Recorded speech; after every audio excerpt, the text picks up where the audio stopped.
DeFi crypto currency भालू बाजार में निष्क्रिय आय कैसे बनाएं? आज हम यह समझाने जा रहे हैं कि आप इस तरह के भालू बाजार में राजस्व के कई स्रोत कैसे स्थापित कर सकते हैं, क्योंकि आप शायद सोच रहे हैं कि अब मैं क्या करूं, अब जब मैं किसी भी प्रोजेक्ट में प्रवेश नहीं कर सकता और तुरंत शानदार रिटर्न नहीं मिल सकता। खैर, आज मैं आपको दिखाने जा रहा हूं कि कैसे कुछ दीर्घकालिक निष्क्रिय आय के खेल स्थापित करें।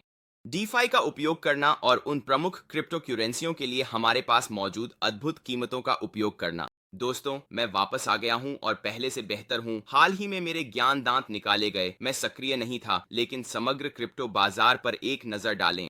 यह आधिकारिक तौर पर एक भालू बाजार में है। मुझे लगता है कि मैंने अब तक यह 1 मिलियन बार कहा है, लेकिन समग्र क्रिप्टो बाजार वास्तव में $8 ट्रिलियन के तहत है। हमें इस तरह की कीमतें देखे हुए काफी समय हो गया है।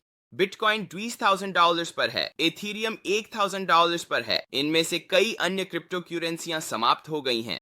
अब एक चीज जो मैं कहना चाहता हूं वह यह है कि बिटकॉइन और एथीरियम जो शीर्ष संपत्तियां हैं, हमेशा वापस ऊपर जाएंगी जब तक कि भविष्य में क्रिप्टो करेंसी में रुचि बनी रहे। अब क्रिप्टो करेंसी के सभी समय के चार्ट पर एक नजर डालें। आप देख सकते हैं कि 2017-2018 में क्रिप्टो ने बढ़ना शुरू किया। अब जब क्रिप्टो ने बढ़ना शुरू किया तो मुख्य दो संपत्तियां जो बढ़ने लगीं वे थीं बिटकॉइन और एथीरियम। और फिर वे संपत्तियां नीचे गईं और क्रिप्टो भी नीचे गया। तो और फिर जब यह 2021 में फिर से बढ़ना शुरू हुआ तो क्या हुआ? बिटकॉइन और एथीरियम, मुख्य दो संपत्तियां, फिर से बढ़ने लगीं। मैं सोचता हूं कि बिटकॉइन और एथीरियम निश्चित रूप से अभी सुरक्षित निवेश हैं। आप बिटकॉइन और एथीरियम में निवेश कर सकते हैं। वे फिर से अपनी कीमत का आधा खो सकते हैं, लेकिन मुझे विश्वास है कि वे वही होंगे जो फिर से बढ़ेंगे जब क्रिप्टो फिर से बढ़ेगी। यही कारण है कि मैं आपको दिखाने जा रहा हूं कि आप बिटकॉइन और एथीरियम का उपयोग करके कैसे कुछ पैसिव आय बना सकते हैं, बल्कि यूएसडीटी और यूएसडीसी जैसे स्थिर कॉइन भी। बिल्कुल, इससे पहले मुझे ट्विटर पर फॉलो करें डीजे क्रिप्टो, क्योंकि मैं एक आगामी वीडियो में अपने सभी व्यक्तिगत निवेशों का विवरण देने जा रहा हूं। मैं वहां नई क्रिप्टो और डीफाई समाचारों के साथ आपको अपडेट रख रहा हूं। मैं अपने मुफ्त डिस्कॉर्ड में अपनी निष्क्रिय आय रणनीतियों को रोज पोस्ट कर रहा हूं, जो नीचे विवरण में है। लेकिन याद रखें, जब सूचनाएं चालू हों तो सब्सक्राइब करना न भूलें, ताकि आप इस भालू बाजार में मेरी सभी निष्क्रिय आय रणनीतियों पर वीडियो न चूकें। इस भालू बाजार में कर्व से निष्क्रिय आय बनाने का पहला तरीका फाइनेंस। अब कर्व फाइनेंस सबसे बड़े डीफाई यील्ड एग्रीगेटरों में से एक है, साथ ही हर नेटवर्क पर एक्सचेंज भी। जैसा कि आप देख सकते हैं, कुल मिलाकर उनके पास $5.46 बिलियन का कुल मूल्य लॉक किया गया है, जो सभी डीफाई प्रोटोकॉल में टीवीएल में तीसरे नंबर पर है। और एथीरियम नेटवर्क और अन्य नेटवर्क पर एक नजर डालते हुए कर्व फाइनेंस वास्तव में हर एक नेटवर्क पर लगभग शीर्ष पर है जहां इसे होस्ट किया गया है। कर्व फाइनेंस के साथ बात करने के लिए वे इसे लेकर आय के तरीके देते हैं, लेकिन रिटर्न अन्य प्रोटोकॉल जितना ऊंचा नहीं होता जिन्हें कर्व फाइनेंस की तरह वास्तव में भरोसा नहीं किया जाता है। मैं यह नहीं कह रहा कि कर्व फाइनेंस 100% सुरक्षित है, क्योंकि डीफाई में कुछ भी संभव है। हालांकि चूंकि यह स्थापित है और यह लंबे समय से मौजूद है और अपने आप को साबित कर चुका है, यह उन्हें अन्य कई प्रोटोकॉल की तुलना में एक सुरक्षित निवेश बनाता है। कर्व फाइनेंस वास्तव में क्या है, इसकी गहराई से जांच करने दूंगा। संक्षेप में, वे एथीरियम नेटवर्क पर एक एक्सचेंज लिक्विडिटी पूल हैं, जो यूनिस्वैप के समान है। वे एक विकेंद्रीकृत एक्सचेंज की तरह हैं, लेकिन वे अत्यधिक कुशल स्थिर कॉइन ट्रेडिंग प्रदान करते हैं। यही उनका लक्ष्य है। साथ ही वे कम जोखिम शुल्क भी प्रदान करते हैं, जिसका यदि आप केवल स्थिर कॉइन और अन्य क्रिप्टो करेंसी जो ब्लू चिप संपत्तियां हैं का व्यापार करने की कोशिश कर रहे हैं, तो आप उच्च शुल्क नहीं चुकाएंगे। तो यदि आप कर्व फाइनेंस पर जाते हैं तो आप देख सकते हैं कि वहां कई विभिन्न पूल हैं। इनमें से अधिकांश संपत्तियां ब्लू चिप संपत्तियां हैं।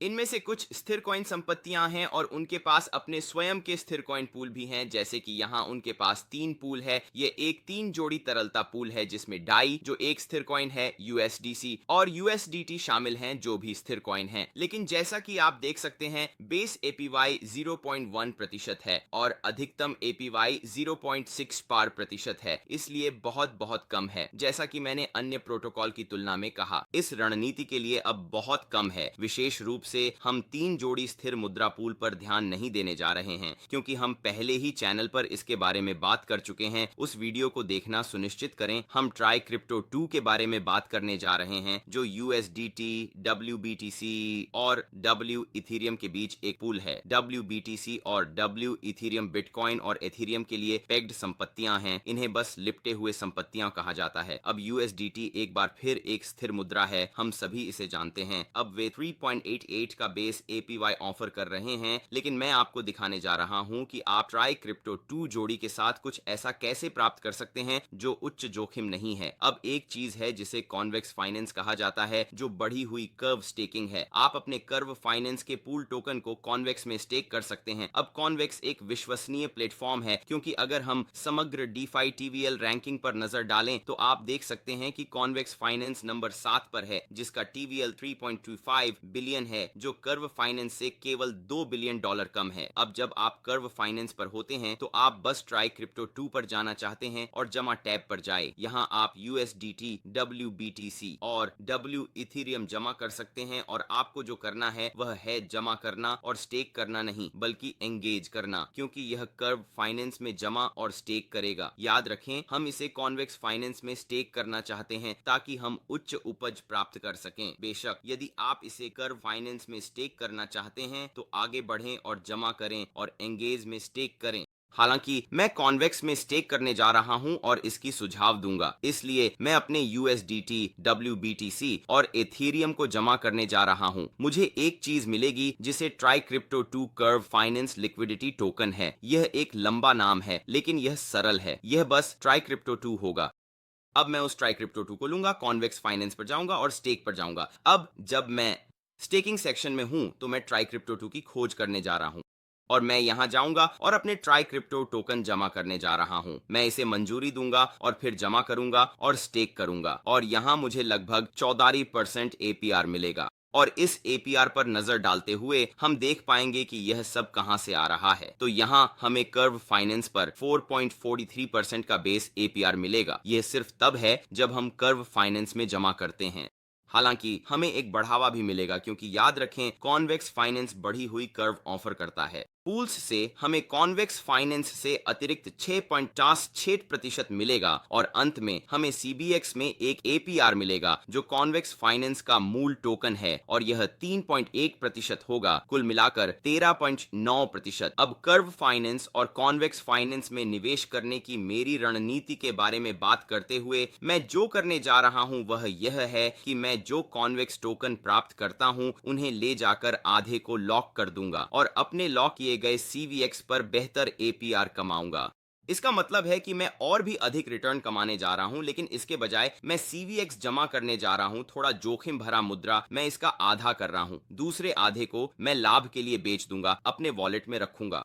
निश्चित रूप से मत भूलिए, हमें CRV पुरस्कार मिलेंगे। कर्व फाइनेंस की मूल क्रिप्टो करेंसी है। मैं उनमें से आधे को CVX CRV में परिवर्तित करने जा रहा, जो मुझे 44% APR देगा। दूसरे आधे को मैं लाभ के लिए बेचने जा रहा। और CRV टोकन पर एक नजर डालते हुए आप देख सकते हैं कि मूल्य क्रिया काफी अच्छी रही है, विशेष रूप से बुल मार्केट के दौरान। लेकिन एक बार फिर कीमत पहले जो हम देख रहे थे उसकी तुलना में काफी कम है, क्योंकि समग्र क्रिप्टो मार्केट गिर रहा है। अब यह मेरी पहली पैसिव इनकम रणनीति होने जा रही है, और मैं अभी जमा कर रहे पैसे का 95% कर्व फाइनेंस और कॉन्वेक्स फाइनेंस में निवेश करने जा रहा हूं, क्योंकि यह कम जोखिम वाला है, क्योंकि यह अधिक प्रतिष्ठित है और संपत्तियां शीर्ष संपत्तियां हैं। अब अगला है स्टारगेट फाइनेंस। यह थोड़ा अधिक जोखिम वाला है, क्योंकि एक बार फिर स्टारगेट उतना प्रतिष्ठित नहीं है और कर्व फाइनेंस के रूप में जाना नहीं जाता, लेकिन फिर भी यह मौजूद है। स्टारगेट मूल रूप से विभिन्न नेटवर्क के बीच एक पुल है। आप एक नेटवर्क से दूसरे नेटवर्क में पुल बना सकते हैं। अगर एथीरियम नेटवर्क पर एसेट्स हैं और AVAX नेटवर्क पर जाना चाहते हैं, आप एथीरियम नेटवर्क से पुल बना सकते हैं और AVAX नेटवर्क पर जा सकते हैं। अब स्टारगेट फाइनेंस के साथ पैसे कमाने का तरीका जमा करना है। तरलता पूलों में, क्योंकि एक बार फिर से स्टारगेट को विभिन्न नेटवर्क पर पैसे रखने की आवश्यकता होती है ताकि एक नेटवर्क से दूसरे नेटवर्क में संपत्तियों को पुल करने में सक्षम हो सके। इसलिए वे लोगों को अपने पूलों में जमा करने के लिए कहते हैं और उन्हें शुल्क के रूप में वापस भुगतान करते हैं। जैसा कि आप देख सकते हैं, यहाँ कई विभिन्न स्थिर मुद्रा पूल हैं और जब आप इन पूलों में जमा करते हैं तो आपको स्थिर मुद्रा रिटर्न मिलेगा। हालांकि आप अपने एलपी टोकन को भी खेती कर सकते हैं, जो ध्यान में रखें कि ये स्थिर मुद्रा है और स्टारगेट टोकन रिटर्न प्राप्त कर सकते हैं। इसलिए स्टारगेट में जमा करने के लिए मैं संपत्ति खोजने से शुरू करूंगा। चलिए मान लेते हैं कि यह एवलांच पर यूएसडीसी है, यहाँ जमा कर रहे हैं और मैं इसे यहाँ जमा करके व्यापार शुल्क पर कमाई कर सकता हूँ, या मैं यहाँ जाकर इसे खेती कर सकता हूँ और उन एलपी टोकनों को खेती के सेक्शन में जमा कर सकता हूँ। अब डीफाई रैंकिंग पर एक नजर डालें। आप देख सकते हैं कि स्टारगेट फाइनेंस 28वें स्थान पर है, जिसमें कुल मूल्य लॉक 430 मिलियन है। तो हाँ, यह अन्य कई डीफाई प्रोटोकॉल की तुलना में काफी प्रसिद्ध है, लेकिन एक बार फिर यह कुछ शीर्ष प्रोटोकॉल जैसे कि कर्व और कॉन्वेक्स की तरह प्रसिद्ध नहीं है और यही कारण है कि मैं स्टारगेट फाइनेंस में अपने पैसे का अधिकांश हिस्सा आवंटित नहीं करूंगा, भले ही यह 7% एपीवाई की पेशकश करे, क्योंकि मुझे नहीं पता कि स्टारगेट के साथ क्या होने वाला है। ठीक है, अगले डीफाई प्रोटोकॉल पर हमारे पास बैंकर है। बैंकर नेटवर्क आपको वास्तव में सभी सबसे लोकप्रिय संपत्तियों पर अच्छा रिटर्न प्राप्त करने की अनुमति देता है, जिसमें बिटकॉइन, एथीरियम, स्थिर मुद्राएं और इसी तरह की चीजें शामिल हैं और वे टीवीएल द्वारा 75वें स्थान पर हैं, जिसमें टीवीएल 242 मिलियन है। तो एक बार फिर यह बहुत प्रसिद्ध नहीं है, लेकिन फिर भी इसमें बहुत सारा पैसा लॉक किया गया है। अब जैसा कि आप देख सकते हैं, उनके पास अपना खुद का विकेंद्रीकृत एक्सचेंज है जहां आप विभिन्न संपत्तियों का आदान प्रदान कर सकते हैं। हालांकि हम कमाई सेक्शन पर नजर डालने जा रहे हैं, जहां आप विभिन्न क्रिप्टो करेंसी जमा कर सकते हैं और अच्छे रिटर्न कमा सकते हैं। अब बैंकर नेटवर्क पर मैं डीएआई पर 7% रिटर्न कमा सकता हूं, जो एक स्थिर मुद्रा है। यह वास्तव में एक अच्छा रिटर्न है। मैं एथीरियम पर 3% रिटर्न कमा सकता हूं। मैं बिटकॉइन पर 0.2% रिटर्न कमा सकता हूं, जो थोड़ा कम है। मैं अन्य स्थिर मुद्राओं पर अच्छा रिटर्न कमा सकता हूं, लेकिन बैंकर में जमा करने का कारण यह है कि अगर मैं लिंक पूल, इंजन पूल या किसी अन्य ब्लू चिप संपत्ति में जमा करना चाहता हूं, आप जानते हैं मुझे मैटिक रखना पसंद है, मुझे लिंक रखना पसंद है, मुझे इन अन्य ब्लू चिप क्रिप्टो करेंसी में से कुछ रखना पसंद है, लेकिन मैं हमेशा पैसिव इनकम कमाना चाहता हूं और मैं नहीं चाहता कि वे बस मेरे वॉलेट में बैठे रहें। तो मैं अपना मैटिक, लिंक, एम्प या जो भी क्रिप्टो करेंसी मैं रख रहा हूं उसे बैंकर में जमा कर सकता हूं और भी अधिक पैसे कमा सकता हूं। एक बार फिर, चूंकि बैंकर अन्य प्रोटोकॉल के रूप में उतना प्रसिद्ध नहीं है, मैं अपना पूरा मैटिक या पूरा लिंक बैंकर में जमा नहीं करूंगा। मैं बैंकर पर विभिन्न ऑल्ट कॉइन जमा करने पर विचार करूंगा, क्योंकि अन्य कई प्लेटफॉर्म हैं जो विभिन्न ब्लू चिप संपत्तियों पर बेहतर रिटर्न प्रदान करते हैं। अब आज का वीडियो समाप्त होता है। मुझे उम्मीद है कि आपको इस मंदी के बाजार में 3 विभिन्न डीफाई पैसिव आय के अवसर पसंद आएंगे। मुझे उम्मीद है कि मैं आपको कल के वीडियो में देखूंगा। लाइक और सब्सक्राइब करना न भूलें और नोटिफिकेशन चालू रखें। शांति।